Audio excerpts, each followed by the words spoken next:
This is the Black Powder Podcast, coming at you live and direct.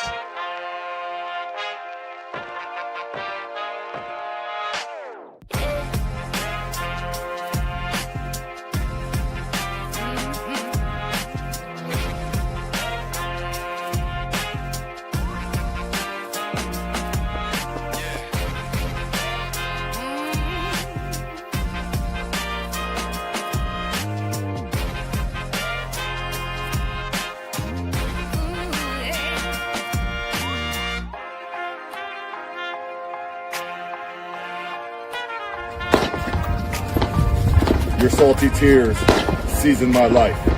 It's the Black Powder Podcast.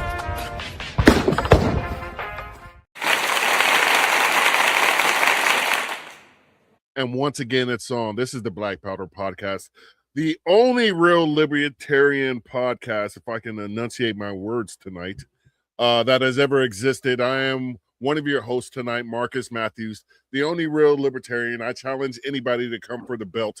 I am him and he is I. And tonight I'm joined by my guy from the great state of North Kakalaki by way of Florida, Eric Parker, Bold Liberty. How you doing, my good man? I'm doing good, Marcus. Thanks for having me once again. I enjoy Thursday nights. I look forward to it every week or every week. Every week. Almost. Every week. Yeah. We almost do this every week. Pretty much every week. We want to get this show started off on a good foot here with my good friend Amity. Hey, how's it going? What's up? I'm doing great because everybody knows I'm her favorite libertarian. And shout out to Free for sharing this stream. I'm going to get this down tonight. I promise you. I'm a little I got allergies. It's that time of year out here. The palm trees are putting off their pollen. Yeah, all that good stuff. And then the sun is shining. It's a beautiful. You're in California, so that's the fourth largest economy in the world. Get it out of the way. Who was your father? My dad was a deacon in the Southern Baptist Church out here in Southern California. We got, but I'm going to mention. Well, I'm going to mention them again. Tonight we're going to do something a tad bit different. We're not going with a libertarian candidate per se. We're going with a libertarian journalist, an investigative journalist from the great state of Florida. And, let me cue up my media assets here. So without further ado, let's get right into the show tonight. And we want to bring to the stage Jacob Engels from the great state of Florida. How you doing, Jacob? Hey, I'm doing wonderful, brother. How are you guys doing? We're happy to be here. Well, great, I'm speaking for Eric, Jacob. Too. Yeah, I mean, It's also great to have you. Jacob, real quick, nice to meet you. Name's Eric Parker. Like Marcus said, I did live in Florida my entire life till 2023. We moved to North Carolina for our careers, me and my wife. And if you may not know this about me, but I ran for Jacksonville City Council in 2023 as a registered libertarian in a partisan race. I got 34.5%, 55,000 votes. It was a citywide race, and I raised $20,000. You may have heard of the political rag Florida Voice News, I think is the name of it. If you just Google Florida Voice News, Eric Parker, they got attack articles about me. So you being an investigative journalist, I figured you'd enjoy that little tidbit. I mean, anytime Eric Daughtry and Brendan Leslie are attacking you, and we can't find out if they're still in a basement locked up somewhere, nobody sees them publicly. But so you ran during the process where it was between Leanne Cumber and there's Donna Deegan, Alfarero, Donna Deegan, then the establishment Republican character did terrible. The local Republican Party attacked Alfarero, a good grassroots, limited government Republican, and attacked Leanna Cumber. There was a lot of money spent by the Republican establishment to prop up, and I forget his name now because he lost, but the Republican establishment candidate. No, it wasn't But Okay, I'm just just throwing saying, that yeah, out there because he Jacob, I'm failed glad you got on us. on the pulse. This is going to be a great podcast. So, anyways, Yeah. So look, here's the deal, guys. I think fortunately the Republican Party or conservative minded people in America are moving back towards, true conservatism in my mind, which is a libertarian lean. And not all of us are going to be able to, do what we can in the Libertarian Party. But I think that's kind of where there's the problem. You kind of have to work across the aisle and not in a bad way, working across the aisle for the Marxists, the gun grabbers, the policers of our lives. I think we have a big opportunity post MAGA, America First, to really stop it from being the Bush Clinton two-party duopoly. yeah. Well, So, I Marcus, sorry, no, go ahead, Eric. Marcus. Well, Go ahead. the hucksters in Washington D.C. yesterday, and it was led by the conservative Republicans, passed the FISA again after they complained it was being used against them. So I firmly believe in working across the aisle wherever you can, but the buck stops at the Constitution for me. And it's clearly an infringement when you can enable the government to have warrantless surveillance. And I don't know how any damn body who calls themselves an American and swears an oath to the Constitution can vote for crap like, well, I guess like vote for shit like that, since Tubb's not here today. Tubb is our other guest. Tubb, we miss you, but there will be some cussing in this episode because Tubb didn't show up. And my bad, Eric. Go ahead and You're good. get it I was in. just gonna say before Jacob, if you want to respond to that, but before we get too far into the weeds, would you introduce yourself to people? Tell everybody your Sure. Yes. background. And feel free to respond to Marcus's comments somewhere in there if you feel like. Sure. I'll respond to Marcus's comments first. I mean, I was a victim of the FISA warrants and the phone taps. I had to withstand the Mueller grand jury. I had to go through a lot of this just absolute invasion of privacy. And for the selected few who got to get up and crow and get on TV and talk about how their rights were violated, simple people who just want good government, we didn't get out there and basically wear a feather boa to grab attention walking naked down Main Street. But a little bit about me, I come from actually, I did teenage Republicans, college Republicans, state chairman in Florida. I ended up working for Congresswoman Sandy Adams. She did the expose on Eric Holder and the gun running, the Fast and the Furious. She wanted to abolish the APA. She wanted to end the Department of Education. But one thing that we have to get back to is, Alan Grayson and Ron Paul still hold the record of the most bipartisan pieces of legislation in the history of America that they put forward. And Alan Grayson today, I think we could argue is about as libertarian or conservative in comparison to the total Marxism that has taken over the Democrat Party. But then this weird form of Republican Marxism that has taken over the GOP, it's just really odd to me, is it not for you guys? Oh no, it definitely it stands out to us. And when you try to point it out to MAGA Inc. or anyone that considers themselves a Trump follower and part of MAGA, they don't get it. You know what I mean? It's like, or they ignore it, or they have this, like You're they try jealous. they try to avoid it. You know what I Yeah. mean?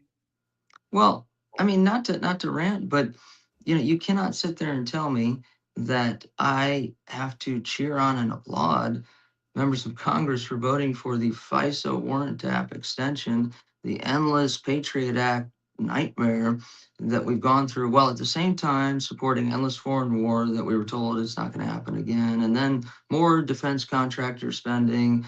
I mean, at a certain point, do you guys want us to just wear a skin suit of globalism, and that'll make you happy? I'm not sure. So yeah, let me ask you this, because you've worked within the MAGA realm to a certain extent. When did it go off the rails? Like, because this version of MAGA versus the first version of MAGA, it is night and day. So It, what do you think happened to them? well, the parts of MAGA that helped Trump get elected were people like me. We did the United States Cannabis Coalition. We've always been strong, hard line, no red flag laws on gun rights.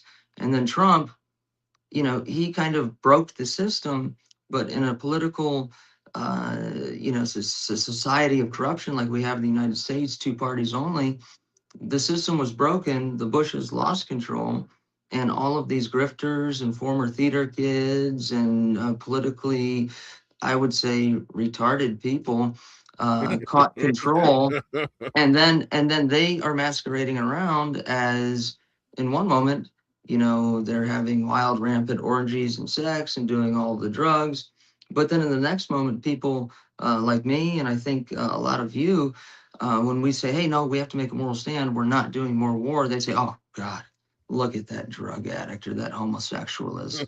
It's it's um it, it's the history of the world. Anytime a major political party controlling system is broken like that, it's a race where the citizens grab control or the establishment grabs control masquerading as the citizens. And that's, I think, where we found ourselves now. Yep. And all right, so not all right, sorry. If you could introduce everyone to yourself. Sorry, me and Marcus are struggling today. But Hey, it's the palm tree yeah, pollen. pine tree pollen. Anyways, tell everybody your background in investigative journalism, people you work with. If you want to talk a little bit about the FISA stuff and how you've kind of been railroaded through the justice system, if that applies to your background, feel free. Absolutely. So I'll give everyone the most recent example. USAID, a gross abuse of taxpayer funds, and we've heard about all the other stuff. But let's hit on the free speech issue. I was the one who discovered how USAID sent money to the Stanford Internet Observatory, and this was a project of Stanford University. And they're the ones who created the white paper, the basis of censorship and killing free speech in this country, that was given to the social media giants, that was given to corporations, that was given to governments locally, federally, at state level, to snuff out any opposing viewpoints. Before that, did we want Andrew Gillum, that Marxist, to win in Florida? No, I bullhorned him for 4 months straight and destroyed the recount theft that he was trying to do. And again, I'm all about free speech and your independent liberty and rights. And it wasn't popular when I stepped forward and said, no, LGBT individuals do need protections in the workplace. You can't violate their rights based on discrimination in the forms of religious, sexuality, or anything else. Now, there has to be some safeguards, like we're not having sex with children, we're not doing that weird stuff. And that's one problem I think we have with some of these conservatives, is they want to live a very liberal lifestyle socially and sexually, but then they want to violate rights. And look, I'm the guy who exposed genderqueer and started that whole, I would say, book burning that was right, because you cannot tell me as a taxpayer you're paying for books and you're giving it to my child in 5th grade and you're violating my rights as a parent, and say, oh, don't worry about it. They're just talking about blowjob. They're just talking about anal stretching. This is not okay. And it really is just a disaster, because we're fighting wars on all fronts. And I didn't go whine when Mueller dragged me to the grand jury. I paid for my own stuff in terms of the legal expenses. I didn't whine when J6 Select Committee member Stephanie Murphy wanted to run her trap and say, we need to call Roger Stone and Jacob Engels. I didn't whine when all of this stuff happened to me. And I don't really want to engage in the whining. People have told me, Jacob, you don't whine enough. Well, what does that get? I'm going to whine so I get something without hard work, or without me putting some type of work product forward. That's not libertarian. It's not conservative. It's not Republican. It's not MAGA or America First in the true sense. That's called lazy victim mentality. So that's why, the Grifter Olympics Political Action Committee has been started, and I'm just advising it because you guys have grifted enough. You don't do anything. You don't win elections. You just grift and grift and grift and grift. If you want a social safety net, if you want a taxpayer funded lifestyle, go ahead, just admit you're Marxist. Go ahead and admit that you hate the Constitution, but don't keep playing these games. So when you use, I just keep going on the grifting page. When you use the term grifter, is that synonymous for people that don't really believe limited government, America first, but they're playing the game? They're trying to, they actually believe in big government and more government and big spending and big taxes, or do they even believe anything politically, and they're just in it for the grift? They're trying to make their money and get while the getting is good. I mean, could you kind of Yes, define absolutely. grifter? If you want to name drop, go ahead. I don't care. I've seen some of your stuff calling out, some of them. If you want to, that's up to you. But define it, let people know what you mean, and Sure. attack it if you don't mind. Sure. So a grifter would be somebody who is a con artist, somebody who promises one thing, takes cash, and delivers nothing, and often might even work to accomplish the exact opposite. But what we have right now is it's influencer retardation culture powered by the internal grift with these people. If they get the retweets, then they don't have to own up to the hypocrisy of them saying one thing, doing another. So Scott Pressler is probably one of the most effective grifters in the entire United States. He used to be a volunteer of mine. I've helped him get jobs on campaigns decade ago. And he's found out that running out there and saying, "Hey everybody, it's me, Scott Pressler. I'm gonna go to Texas and I'm gonna go to Virginia, and the car that I have, the wheel fell off, so I need money now for this." There is nothing accomplished. He's not won an election, which is fine. Dude, just admit that you're an influencer and get on with it. But when you con fixed income seniors, when you con people who are struggling to get by, but they're so desperate for somebody to do something about the corruption in this country, that is inherently evil and it's wrong. So Scott Pressler, specifically, most people in the Republican Party would probably know him as the guy that claims that he helped Pennsylvania turn red or registered a bunch of Republicans in Pennsylvania, and that's what helped Trump get elected and reelected. Is there any truth in him? And I get what I'm going to go to Texas and we're going to register voters. I don't know if legally he could say register Republicans. I think he can. I don't know political action committee funding and this, that, and the other. But isn't that kind of his thing, his grift? We're going to go get people registered Republican to vote. Is that kind of his Yes. And bag? look, Scott had a normal job with the Virginia GOP many years ago before there was an anal stretching event that he filmed and recruited people through Craigslist and published as a gay pornographer. And that's okay. I don't care about that. You have your right to do that, Scott. But what you have done is not accomplish anything. You posit a problem. You promise to solve the problem. You stuff your pockets and stuff your gullet and drink champagne and have Lara Trump pay for you all expenses. But then at the same time, you don't accomplish the goal. And then you ask people in person, I need grocery, I need a new car, he's had about 5 SUVs over and over again. They're always new. He loses one, I don't know. But that is somebody who doesn't take it seriously. At one point, he did. But some of these people get so consumed by the grift, by the attention. These are all theater kids. They're all retreads who didn't get their role as lead in Brigadoon or whatever kind of nonsense that they wanted. So now it's their time to shine, and Fox News feeds it.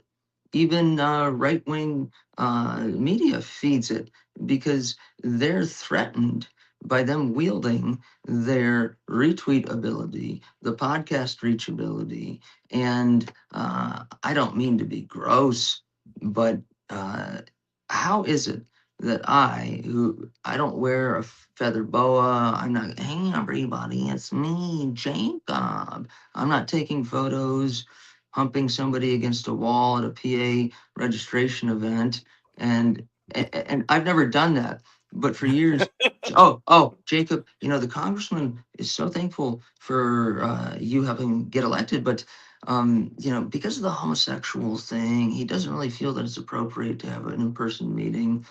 Well, wait a second. I guess I should just have an anal stretching event in a GOP office, and maybe I can be elevated, but I don't want it, and that's not the point. The point is the hypocrisy, ladies and gentlemen. It's just, it's high time to deal with it, because if you would have told me 10 years ago that I would agree with Anna Kasparian and Cenk Uygur and some of the Young Turks more than I agree with whatever this MAGA or America First is, I would have told you you've lost your mind. Well, I want to point out one fact here. I think Tubb is really, really missing out on the anal stretching tonight. And I'm kind of upset for him not being here for that. But that's one of the main theories that I have about the duopoly. Well, there's a few. I wrote this little meme where I said, and even Eric said it kind of flew past him at first. Low IQ people can see the differences between Democrats and Republicans. And Eric, you said that. Well, I was like, what, low IQ? I was like, but then I was like, oh, uniparty. There really is no There's no difference. I mean, no major difference, right? No. Republicans and Democrats agree on 99% of government spending, because if they didn't, bills wouldn't get passed through Congress so easily, right? Bad bills wouldn't get passed. The FISA thing has passed every Democrat-led House since its first inception.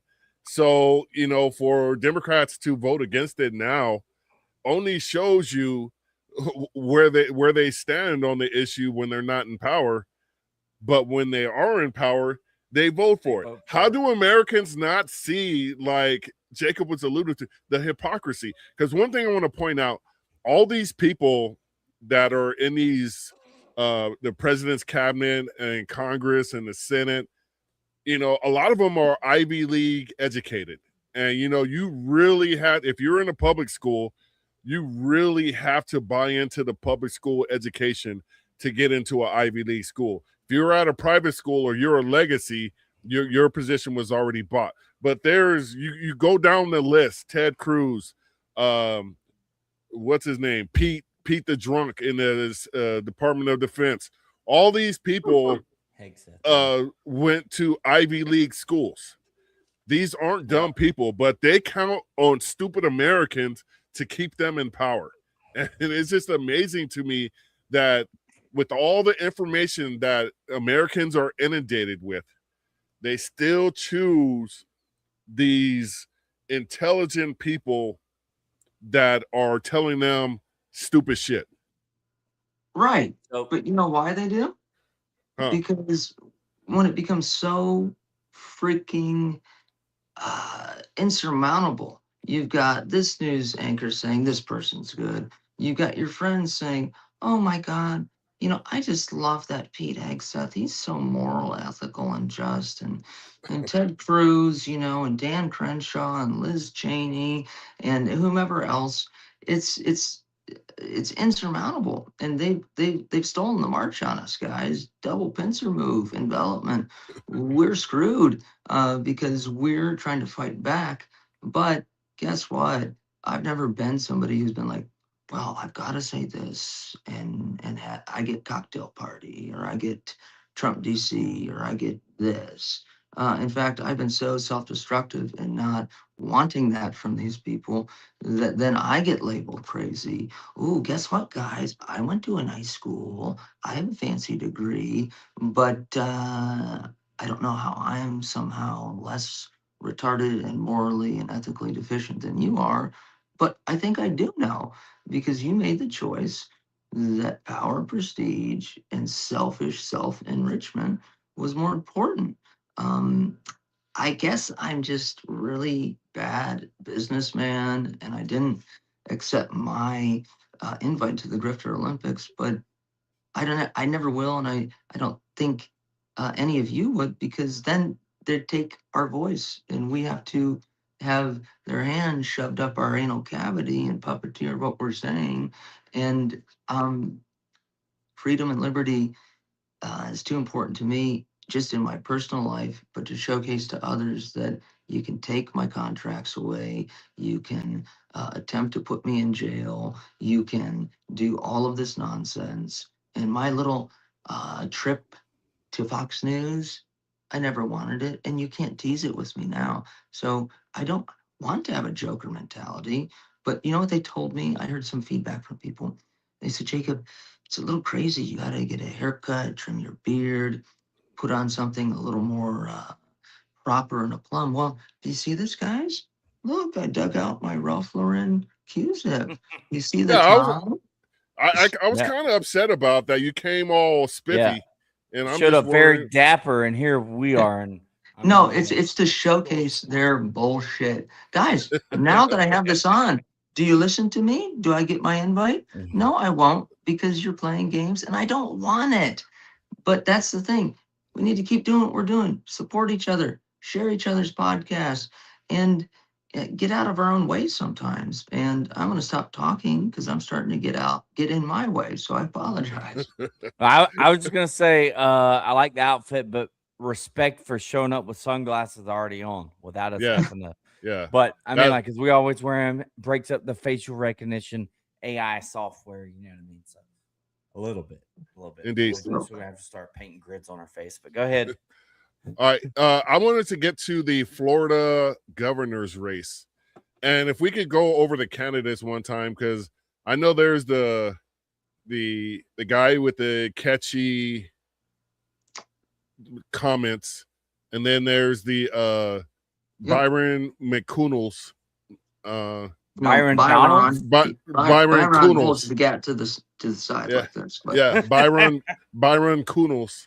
That's his name, right? Poonles. It's Byron Donalds. Oh, my Donalds. bad. Byron Sambo Donalds, and then who else is there? Who else you guys got going on there? You have Paul Renner, Speaker of the House currently. He's about as interesting as watching paint dry, and he's establishment. It's a no go.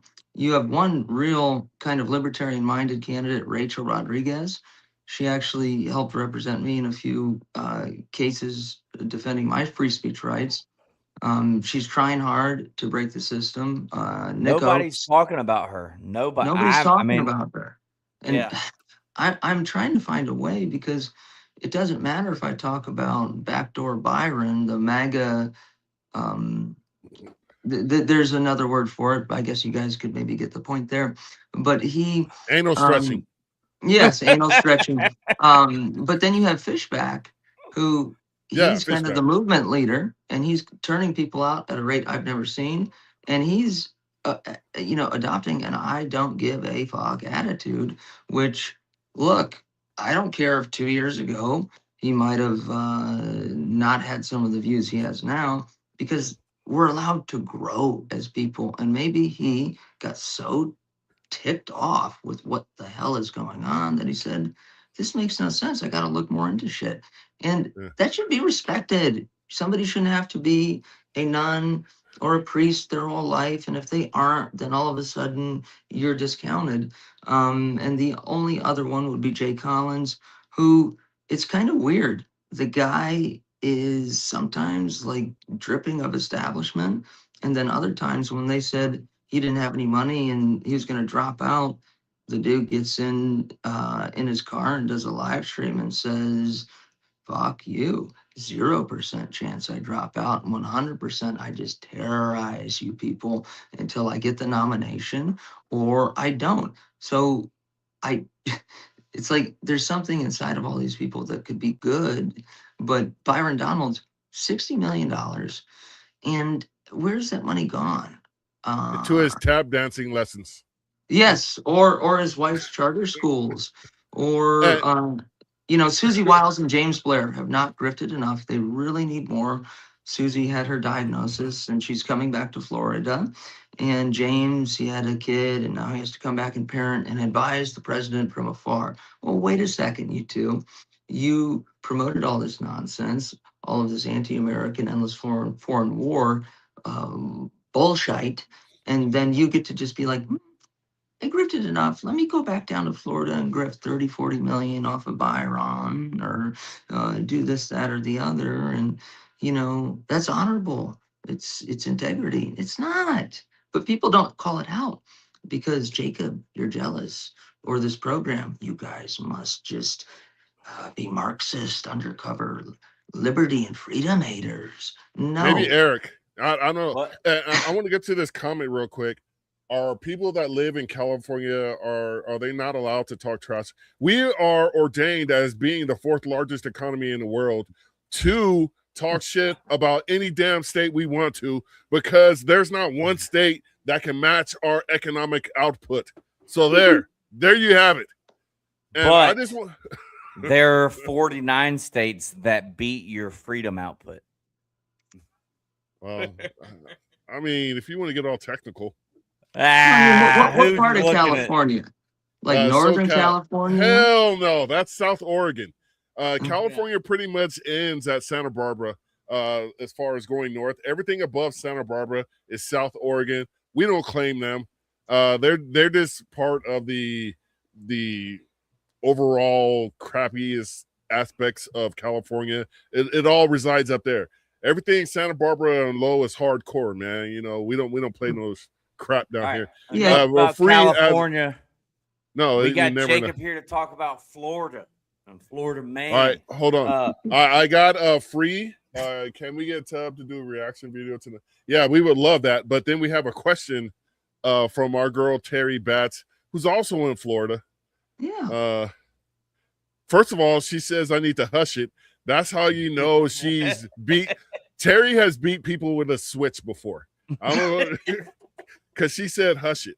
At any rate, her own family, not other people. Yeah. She doesn't just randomly go around the Publix and beat people with a switch down there in Florida. But who knows? She might. Anyway, you're going on the Are You Smarter Than a Politician podcast soon, aren't you, Jacob? I'm throwing myself into the fire. I'm with you. I'll go on there. Anywhere, guys. It's just important to talk about this stuff. Right. So Terry asks, what do you think about Daniel Webster resignation and the new Stop Sabatini pack? Okay. So Peter Sorge, who founded that pack, is a known pedophile that I exposed in a documentary called Citizen Sorge. Go to peterpedo.com. I've been slogging at this for 2 months. Nobody wanted to talk about it. And then Anthony, who I've worked with before, I've written 50 articles about when he was used as commissioner and then gets state rep and everything else. So I'm just not really happy with anybody because Peter Sorge won't admit that he had sex with his boss's daughter, who was 16 when he was 29, yet he's going to lecture James Fishback about some sort of imagined event. Okay. Sabatini, you have declined to help me in a free speech case that is now over that I couldn't afford to defend because I'm the ultimate grifter. Hell no, guys. If I was, I could have paid for an attorney. So I have issues there as well. But I think Cliff Maloney, who we call it Doors Win Wars, I think is what he refers to it. And he did PHAs. Look, I've been rough on him. Ron Paul, right? Yeah. I've been rough on Cliff the past couple of weeks, but I'm starting to realize maybe I shouldn't have been. But ultimately, Mike Wilnow, who has been in that race for a long time, I have advised him and given him feedback anytime I can. And I think with him, I see somebody who is freedom minded and, wants liberty in this state and has slogged through it. He's not ever been an elected official. He works hard.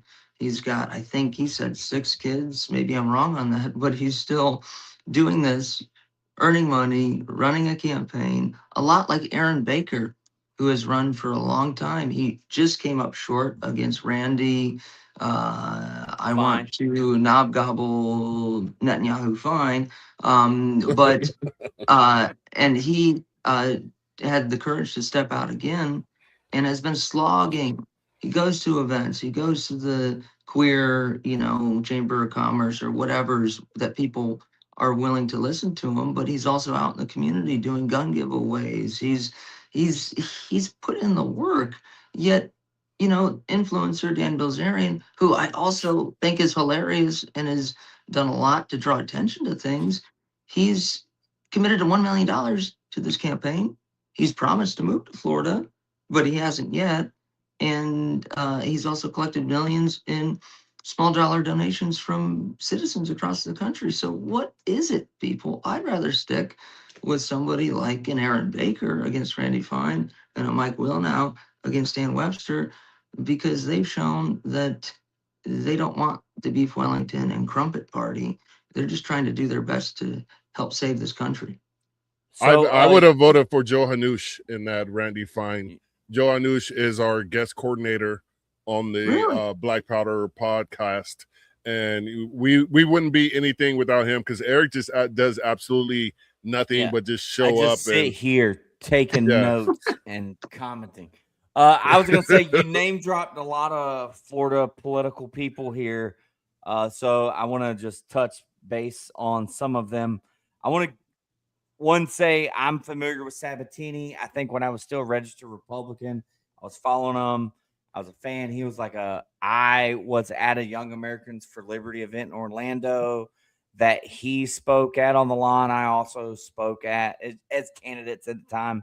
Um, and I not saying he's a grifter. I think he does push back against the establishment and he does it fairly well. He's an attorney. He has some epic lawsuits, but it's not the same as grifting, but he definitely jumped onto the MAGA bandwagon to try to grow his brand and his followers. I think he's trying to take a step back. Where do you say the line is Sabatini a liberty Republican, but is he anti-establishment? Is he not in MAGA anymore because MAGA's pro-war now? Can you draw that line? And I agree with you that I don't like it whenever somebody jumps in last minute, waters down the pool, which I don't know who the establishment guy in that race is with Webster dropping out now. Do you have an idea if there is an establishment candidate in that race? I know there's a lot going on there, but I mean, you try to you certainly could see State Senate President Jason Broder pop in. He's also been rumored to be considering running for Corey Mills' seat. But with Sabatini, I've known him for, 12 years. And he's always been somebody who has a I don't give a crap attitude. And I think he's been a fellow traveler in the establishment and in the liberty movement, but not because he's double-sided, but because he's trying to figure out how do we get everybody together or get resources here or there and swamp these people. My core issue with Anthony, and again, I've written 50 articles supporting him over the years, is when I was sued by a state house candidate who lost because I published articles discussing her publicly available court records and how she grifted, stole, defrauded her clients. When I was sued by her a year later in 2023, I survived 5 libel and defamation suits, New York Times versus Sullivan. I've been successful, but at that point, I didn't have any money left. I had about $5,000 to pay an attorney initially. And then the Orlando Sentinel, long crime, Washington Post said, "Oh, Roger Stone's mini-me sued for lying." Okay, then the attorneys wanted 50 grand. They wanted 100 grand. I didn't have it, boys. So I asked Anthony to help me out, and I thought he really would. And he told me yes, yes, yes. And then at the last minute, like he's done with some of the J6ers, it was a no-show and there was no help. And so I got buried. Susie Wiles, James Blair testified in that case, and they testified that their free speech rights, sending out mail pieces based off of my article, were important, justified, and constitutional. But that me writing the article was a form of libel and slander. So therefore, they agree with the individual who sued me, Liz Cornell, and left me holding the bag on a $300,000 legal debt, where the court said Jacob Engels is not a journalist, he's not a blogger, he's not an influencer, he's not a commentator, he is a online troll who's not afforded the rights and the protections of the First Amendment. So Sabatini, you're damn right I was pissed when I see you jump out to protect the University of Florida College Republicans, no questions asked. So I don't know. I don't know, guys. Yeah, I want if I could get to, because I was thinking the same damn thing, Amity. How are you commenting and making articulate points at the same damn time? I don't understand the magic behind that. I want to learn this power. You know, Gosh dang genius, I tell you.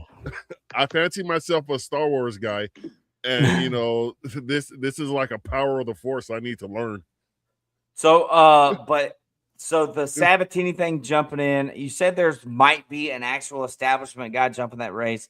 Back to the Randy Fine, Dan Bilzerian.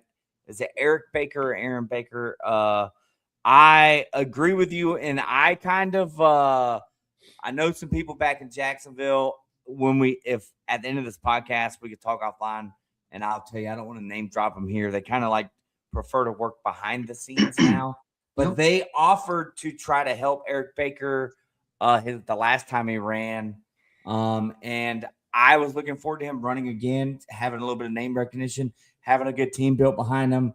And then Dan Bilzerian jumping in, and you pointing out he doesn't even live in Florida, or at least he's not a resident of Florida and voting in Florida and a registered voter in Florida and all that's required to run for office at the moment.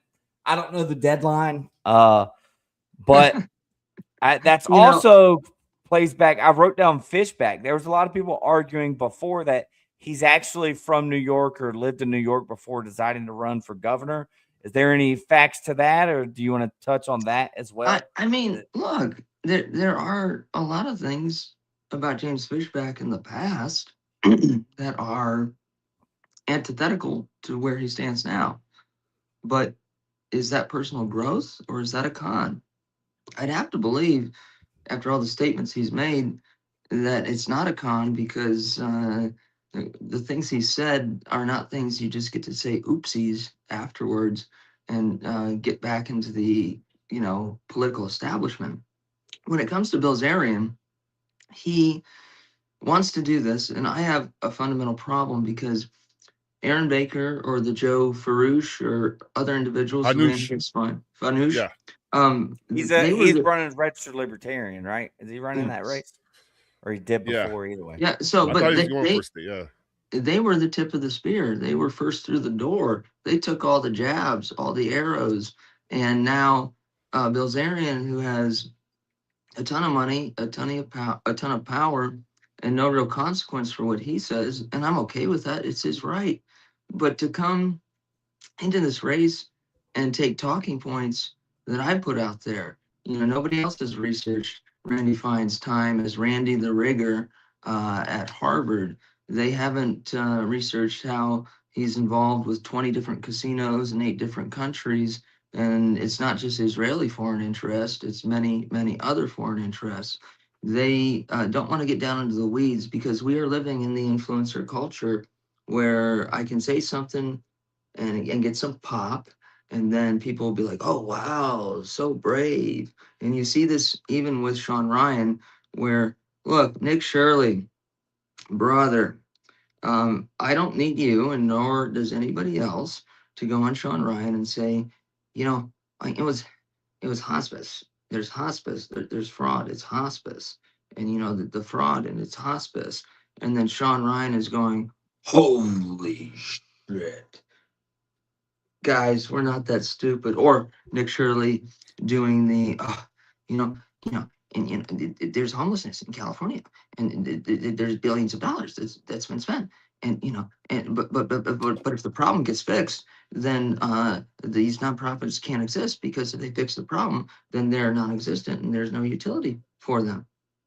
Okay, dude, that's something a third grader knows. But Sean Ryan, whoa. This is it's a big club and we ain't in it.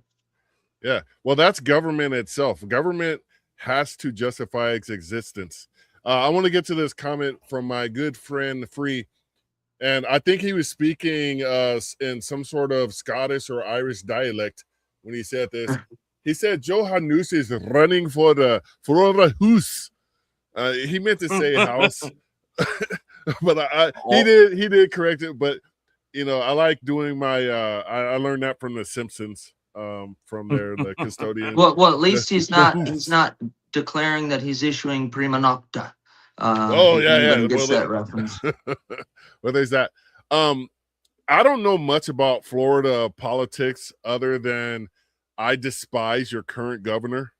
I think he's one of the most anti-liberty people we have that wants to run for president, and I put him right up there with South Oregon's governor Gavin Newsom, Newscum, as I myself and Trump like to say. That's the only thing I want to. Maybe there might be one other thing, but one of the things I agree about with Trump is Gavin Newscum is a piece of horse plop. I'll say this, and I've been very critical of DeSantis in the past. The episode that when I was running for city council, I came on this show and I pointed out, we lost, I'm sure it'll come back. Looks like we lost Jacob. Yeah. Or maybe he just didn't like what you said about his governor. But well, it could be that. But I was very critical of DeSantis whenever I was running for city council because of the COVID tyranny that happened in Florida under his watch, under a Republican governor, a Republican supermajority House, a Republican city council in Jacksonville, and a Republican mayor in Jacksonville, a Republican sheriff in Jacksonville, and they were shutting down the beach, shut down small businesses, including the one that I worked at. So I was critical of him. Now, I will say this, and I've done this with Trump too. I'll give credit where credit's due. Ron DeSantis stole Lieutenant Governor candidate Jerry Tubb Rohrabacher's idea about ending property taxes. He stole it. He used the bully pulpit as the governor to try to get the property taxes done away with in Florida for homeowners, and the Florida House just passed that legislation. So for all the things that DeSantis was terrible on COVID over, that I was critical of him, I'll give credit where credit's due. He took it and used the bully pulpit and pushed that football over I guess not law yet, but they're in the red zone. And if it gets past law and they get rid of property taxes in Florida, I'm going to say he might be the most libertarian governor of all time. And I mean, it's a low bar, I know. They could go from all right. So during COVID, he was not good, and it affected me and Jacob if he was living in Florida at the time during COVID. Yep. To have a Republican governor not step up and open the state up sooner. Bars and breweries were closed for over 6 months. Beaches were arresting people. Law enforcement on the beaches were arresting people. Closing down beaches, writing fines, mask mandates. all of that was happening in the free state of Florida. So I get the hypocrisy you're pointing out, Marcus, but I'm just saying, if they abolish property taxes in Florida, that's a huge win. Well, we had our resident historian and switch swinging, mom beating, telling people to hush it, Terry, coming in the comments said, better read that bill. They aren't eliminating property taxes. Bingo. Now, okay. Go ahead. I'm sorry. I don't mean to pop I in. stand corrected by the real Floridians. But here's the thing. In you know, in theory, maybe yes. But when, we hear, oh, Chinese nationals have been forbidden from buying land or doing property in Florida. Well, sure. And that's the headline. But that's only if you're within a certain proximity to a government or military installation. So that's not stopping them from buying up suburbs and communities and apartment complex and otherwise. So that's why we really have to look hard. All I will say about DeSantis is I was freaking peeved when this lockdown happened because I said, you're telling me to support putting firefighters, first responders, police out of job and having no way to feed their families if they don't get a jab. Or you're telling me that I have to hear stories about children in public schools or private daycares having a mask taped around their mouth and just be okay with it. Sit down, get your jab, wear your mask. No, sirree, Bob. But you had people like Rachel Rodriguez actually running for governor who stood up and supported the first responders in Orange County. And I remember we had the march and it was with We Are Change and Justin of that group. And it was the weirdest thing, guys. A guy who had stabbed me with a hypodermic needle at the Women's March in 2019 was marching right by me, and I looked over and I said, okay. I said, hey man, how you doing? And he's like, hey, I'm sorry about doing that, but this is about medical and health rights and body autonomy. And I said, okay, cool. I won't stab you with a hypodermic needle, but that's fine. We went down to the county building. Jerry Demings, that guy who has about 80, maybe even less than a Somali IQ, and that's not because he's black. That's just because he's dumb as a doornail. Did he go to a public Florida public school? Well, well, that would make sense if he did. I just want to clarify that. Well, I mean, I went there. I went there too, but well, you're not the intended product of a public education. So this correct. But hang your hat on that. We grabbed we had hundreds of people, and sometimes it takes a crazy gay. And we got there and everyone's like, yeah, stop this. We're upset. And I'm like, guys, and this is a couple weeks after J6. So I don't know. But I said, guys, they're not going to stop us. We must enter the building now. And we must swamp the entire commission chambers. And that's the only way they're going to take us seriously. And they're like, Jacob, no, that's crazy. I got people jigged up though. And I was like, we're marching in. And I had horrible dye job, looked like the jackal, Bruce Willis in that film. And we go in there. We don't even make it past the security. But guess what?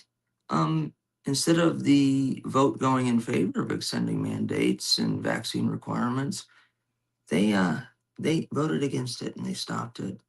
What a wonder to see, isn't it?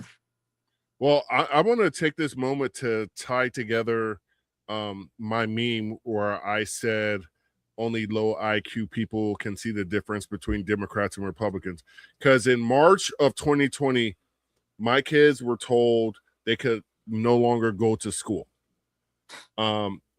Then we had Operation, what was it? Warp Speed. Warp Speed. Okay. And that was sold as the miracle cure for COVID. Trump lost that election. And then, don't shake your head. And then Biden comes in and He uses the lockdown that Trump started. He uses the vaccines that Trump championed, and he put both of those things on in another hypodermic needle that also contains steroids and magnified that shit beyond what any American could possibly comprehend with government seizing power. More so than it did after 9/11, more so than it did when the war on terror with FISA and all that stuff. The government said, you cannot go to this place right here. You cannot go to church. You cannot go to this brewery. You cannot do this. You cannot do that. And the only reason that the government was able to do that is because Republicans planted the sapling. This wasn't a seed. It had already been, this plan was already in motion. But you could go where? You could go to the strip club still. You could go to the casino. I don't have a problem. You could go to the big box store, Walmart. You could go to World of Beer, but you couldn't go to the local brewery. You couldn't go to the local mom and pop. No, it basically destroyed small business, which is the economic engine of America that people may or may not overlook. But the fact of the matter is, when you allowed your party to do this because your blind allegiance to your political party does not allow you for any critical thinking skills, and you just automatically default to these people as if they know best, and you don't understand what precedent is, that's how we got to Joe Biden. That's how we got that shit. And now I don't even know where the hell we are politically, because, you know, we were told we're not going to do this, we're not going to do this, we're not going to do that, and that's exactly what happened. Wars. No, now you must be consumed by the idea that there is a 1% of political influencers and grifters that are in control. And because they can just vacillate back and forth, no morals, no ethics, it is wrong for you to even have a question about 1% of things going on. Because if you question 1%, then you must want to eat babies and go to Epstein Island. Because if you stand against the Republicans in 1% of the time, then you are 1,200 million, 1,000% for the Democrats, or this or whatever scheme they come up with. It's insidious, but these are all theater kids, guys. These are people who wanted to go to the big league, and it's politics in DC. It's Hollywood for ugly people. Well, there was one thing, and I'm gonna pass it to Eric. That first, you know, I'm not a fan of Zelensky, but that first meeting he had in the White House where J.D. Vance was like, please and thank you and all of that stuff. A lot of people miss this one point. At the end of that meeting, Trump looked over at his guys and said, that's going to be some good TV. And everybody just kind of amazingly overlooked that. And if you look who he's stuffing his cabinet with, because his Surgeon General is also a Fox News, the new nominee is also a Fox News contributor. He's looking for images and TV. That's why you're not hearing what's really happening in this Iran war that has cost over $25 billion thus far. The 6 of the Americans that were killed were at a defenseless base that had no way to stop drones and missiles from hitting them. And we're the United States of freaking America, and you're going to let first of all, I don't see how a country with Air Force dating back to the one of their main jets they use was developed in 1959, and they have hardly any modern Air Force. They don't have a blue water fleet in the Navy, and they have a respectable ground forces in the Army. That's why you're not seeing troops on the ground. But wait a second. Israel, they have the Iron Dome. They have the best army. They test our military weapons. They don't have any disease. It's just a constant party, and it's because they're so great. Only democracy. Yeah, if it's only democracy, what the hell was Iraq? When we were like, oh, we're going over there to spread democracy. I don't see how a country with damn near 19th century, mid 20th century technology could be a threat. Nobody over there in Iran is suicidal. You don't see, they do great roadside bombs. I don't mean to offend anybody by that, but that's what they do very effectively. They don't do suicide bombers very effectively. They don't have suicidal tendencies, is what I'm trying to say. Why would they strike the United States first?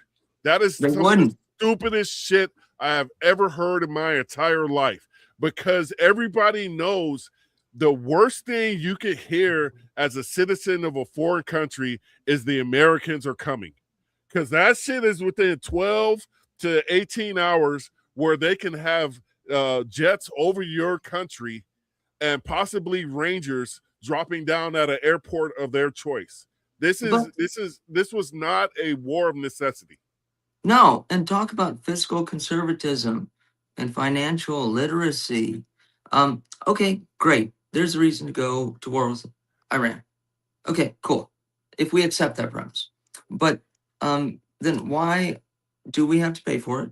Why is the greatest military in the history of the world, Israel, not able to do it on their own or be first through the door? And then we're told, well, it's just going to be until Khamenei is killed. Okay, then he's killed. And then it's, oh, somebody stubbed their toe and it'll be another 3 days. Just be patient. Okay, cool. And then it's da, da, da, da, da, da, da, da, da, da.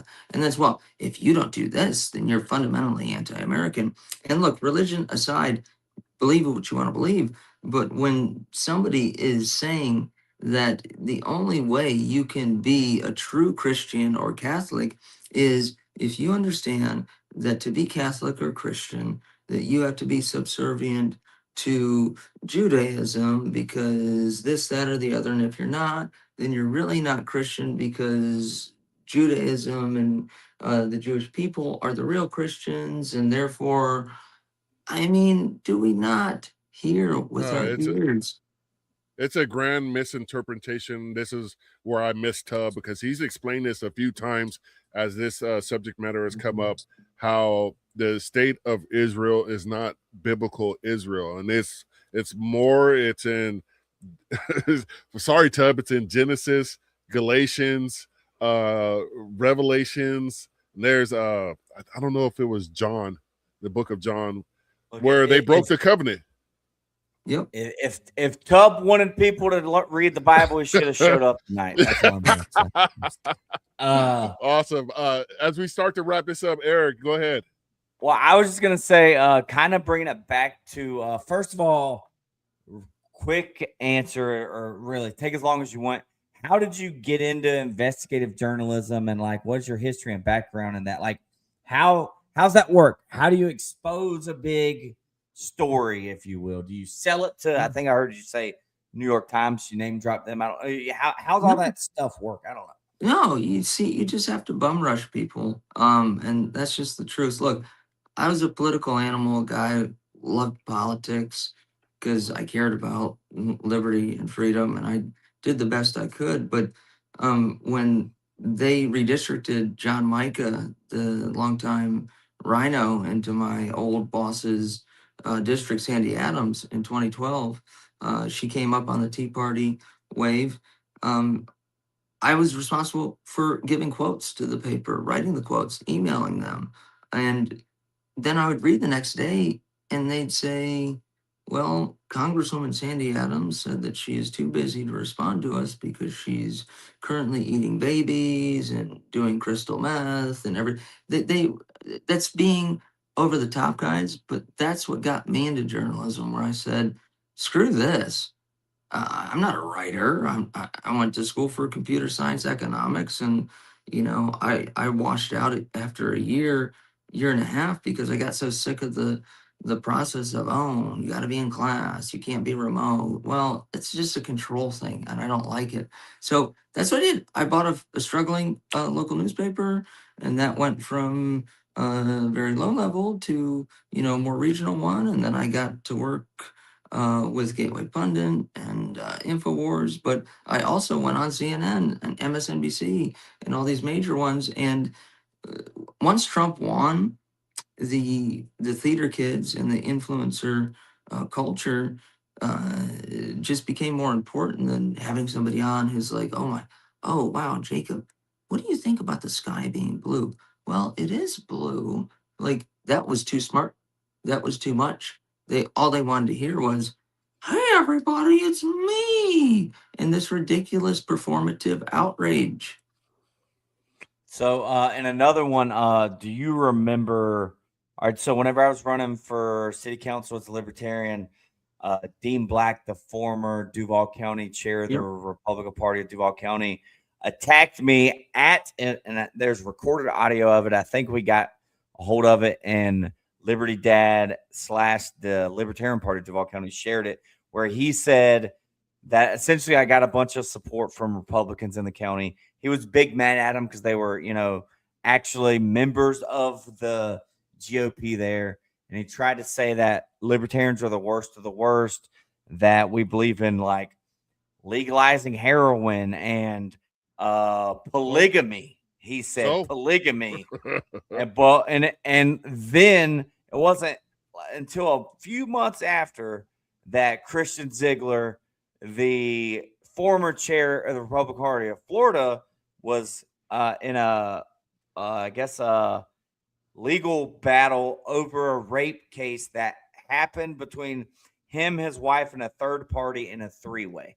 So that I'm just bringing that back to that hypocrisy Oh, that you talked about. You know what I mean? And it's do you remember that story? absolutely With Christian former Ziegler. chair? Yeah. Dude, I started in the Republican Party of Florida GOP in 2007.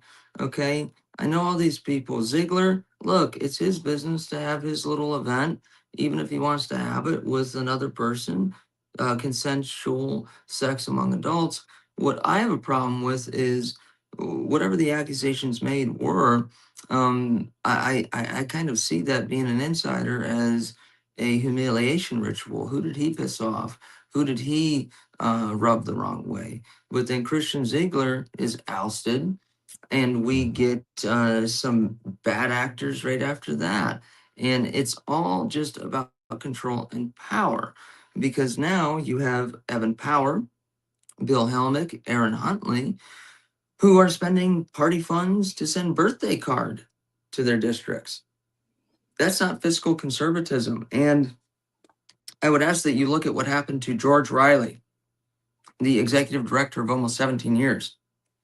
He, about a year and a half ago, I believe, we just hear, oh, he's missing. He got drunk, or he's here, he's there.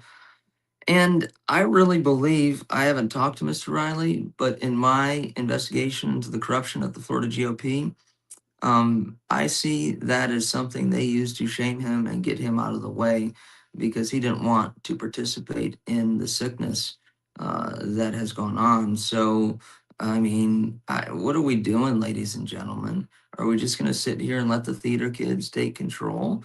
And if you were in theater, that's fine. But then be an Nerds. influencer. Then there, Nerds. but go on Fox News. Go do that. Don't run for office and claim that you're just, moral, and ethical. Don't run political operations and control the money from the donors so that only you get it and serious people who can win elections don't get it. I mean, we're fighting so many fronts on this war. We just got to keep slogging. Heck yeah. Eric, you got anything else? No, Jacob, real quick, how can people find you, follow you, any websites? Do you still Can I own get my that, last stuff? Can I get my Yep. last things in Yeah, before but we get? I just, you still own any newspapers, that sort of thing. How can we stay in Sure. touch? Look, I still run centralfloridapost.com, and that's had effect locally, statewide, and nationally in the past. But now people want Twitter, they want TikTok. So I guess I'm having to, just swallow my pride a little bit and do, how you have to do the TikTok? Whoa. Oh my God. Whoa. So I'll try and I'll play. And then on X at Jacob Engels. Engels, and on TikTok at Jacob Ingles Post, because I'm done hitting my head against the wall. I'll go and try and play their theater kid game, but I'm not going to sacrifice morals and ethics for it.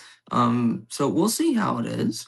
We'll have fun, and I think I just appreciate y'all for giving me an opportunity and a shot here. Well, I want to thank you for coming on at the last minute because we had a cancellation, and you have reached out to us before, and we were working on our, usually we're like 2-3 weeks lead time to get people on, and you came on early, and I truly appreciate that. I wanted to ask you in my final segment, where do you see the political atmosphere in 2028? Well, we can go towards the Handmaid's Tale version that everyone wants. It's kind of dressed up as MAGA America First, but it's the Mike Pence globalism, which I don't like. I would really like Tulsi Gabbard to just come out.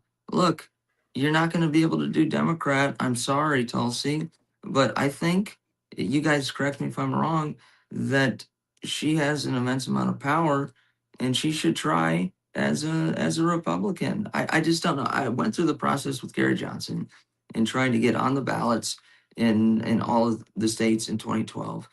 It took an inordinate amount of money, and he raised the most that any libertarian candidate has ever raised. He got the most votes at the end of the day.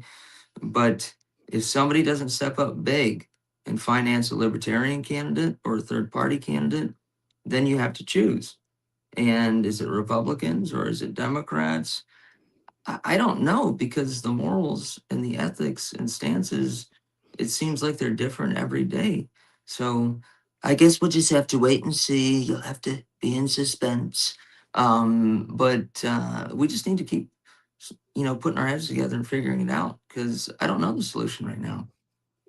Yeah, I go ahead. was gonna say, I said this publicly here and on the X. If Thomas Massey runs for president as a Republican, I would temporarily join the Republican Party and campaign on his behalf here in North Carolina. And you just put up Massey Amash 2028. It'd be kind of crazy, though, if Amash was the Libertarian candidate, Massey ran as the Republican candidate.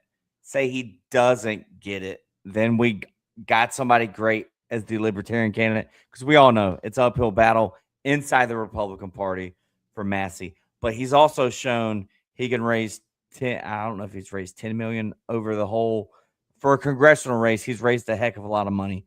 So Thomas Massey can raise the money. Now, the worst case scenario for this country is Thomas Massey losing his primary for Congress, because that shows that there's no hope for any congressional district to get a liberty-leaning Republican elected. But that might be the best case scenario for the Libertarian Party, because Thomas Massey could run as a Libertarian if he's not reelected to Congress, and he would break records in votes, money, spending, and he already comes with a Libertarian background, just formerly Republican, a lot like Justin Amash. So that's my it can't be Austin Peterson. It can't be Austin Peterson, because he's squishy on guns. Exactly. And you know what? How about this? We can't resurrect John McAfee, but we can take his wife, who's become actually really freaking vocal in the past year. And how about that? We'll do Massey McAfee. She's a black woman. She's former prostitute sex worker, but hell, I think her experience going through what happened with her husband, her lover, is a huge touch point right now. I mean, we're talking about surveillance, we're talking about FISA warrant taps, we're talking about your rights being taken away, globalism. I mean, what could be better? We should get her on this podcast, because she wouldn't be the only former sex worker on here, and it's not me. I'm just gonna say it's one of my other hosts. It's tough. Well, it was only one time for me. It was only one time for me. Anyways, $20 is $20. That's all I'm saying. So, well, like, back to that though, like, I want the Libertarian candidates to be heavy hitters, people that are in the mainstream, the political conversation right now. And I don't know that like Amash right now is, but he has pedigree and he has experience. But like Afro Man, for example. Oh my God. He's even considering it. And even if he doesn't get the nomination, having him at convention running would just get the attention. I'd like to see our guy Lars reconsider, because everybody knows, in my opinion, Lars Mapstead was the best guy last time. Bring it back, run it back.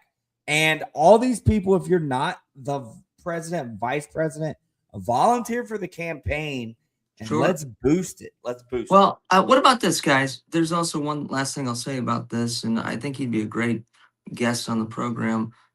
Old friend of mine, Augustus Sol Invictus. Is he a little wild? Yes, he is. I'm going to draw the line there. That's going to be a big no for me. You don't have to have him on.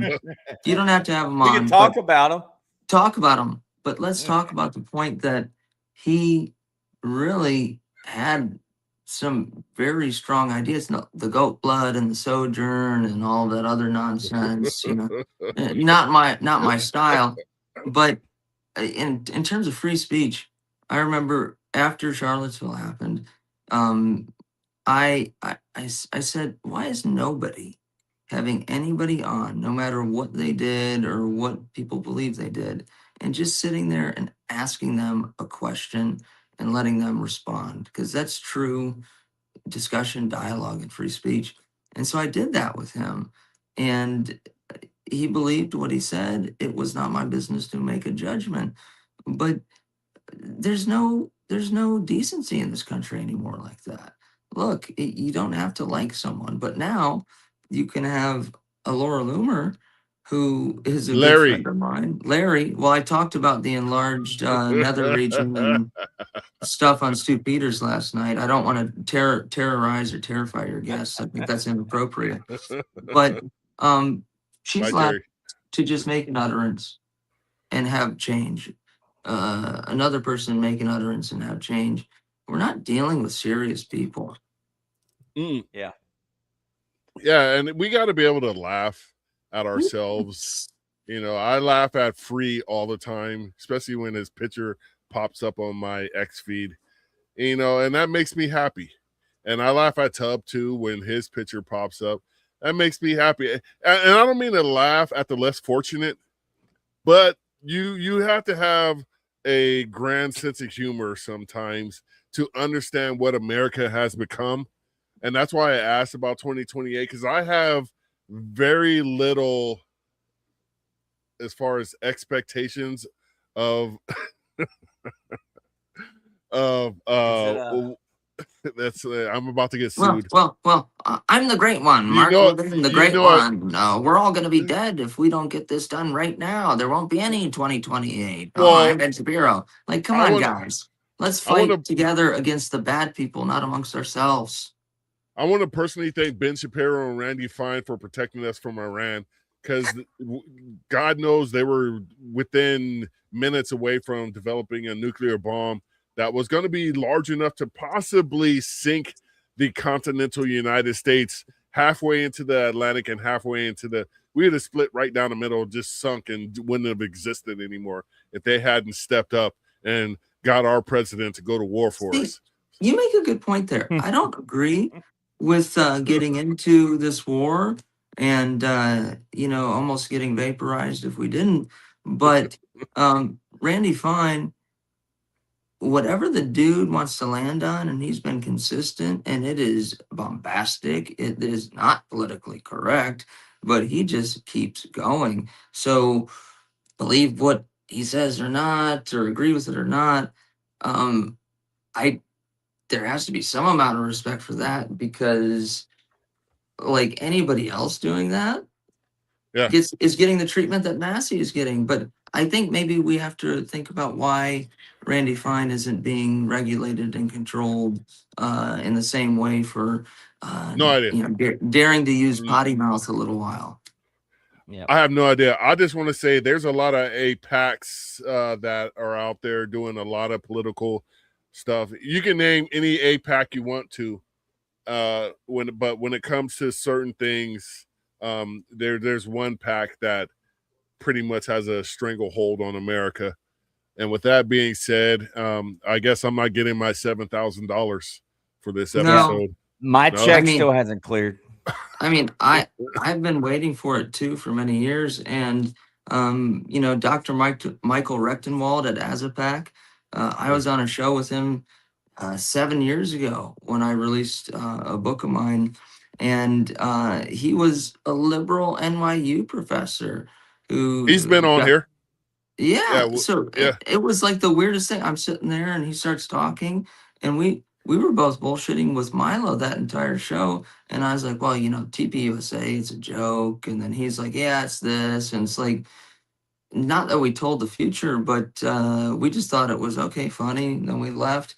And then we are all witnessing what's going on right now. And we're like, crap, I guess we should have been louder and more consistent. But he's amazing. He does not give a crap. And it's beautiful because they can't say, oh, he doesn't have pedigree, he doesn't have degree, he doesn't have this, he doesn't have that. So now they just have to be like, oh well, he's racist or he's this. Well, no. Well, how is he? Oh, just be quiet. If you're even asking the question, you're a bigot too. It's exhausting.